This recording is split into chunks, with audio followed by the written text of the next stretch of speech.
আজ অফিস থেকে ফিরেই সোজা চলে গেলাম রান্নাঘরে। আজ বানাবো বরের প্রিয় চিংড়ি মাছের মালাইকারি। আমি এই মালাইকারিটা শিখেছি আমার শাশুড়ি মার থেকে। আমার শাশুড়ি বেশ ভালো মালাইকারি করে, আমার মাও করে, কিন্তু মা যেটা করে সেটা হচ্ছে চিংড়ি ভাপা। সেটাও খুব ভালো লাগে। তবে আমি কিন্তু চিংড়ি মাছ খুব একটা পছন্দ করি না। আর এটা সমাজে বলাও যায় না, কারণ যাদেরই জিজ্ঞেস করি সবারই চিংড়ি মাছ প্রিয়।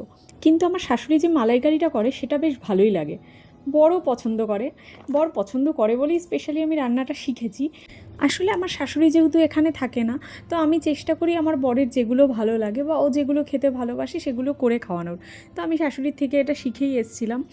এখন আমারও বেশ ভালো লাগে এটা খেতে। আর চিংড়ি মাছটা সত্যি কথা বলতে আমার শ্বশুরবাড়ির ওখানে চিংড়ি মাছগুলো খুব ভালো। আর ওখানে খুব ভালো ফ্রেশ চিংড়ি মাছ পাওয়াও যায়।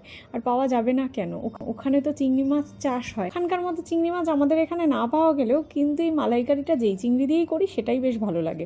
এখন আমার বড় আমার হাতের এই চিংড়ি মালাইকারিটা খুব ভালো খায়। তোমরাও জানিও তোমরা কে কে এই মালাইকারিটা পছন্দ করো। আর তোমাদের যদি কারোর এই রেসিপিটা লাগে তাহলে আমাকে কমেন্ট করে জানিও। টাটা।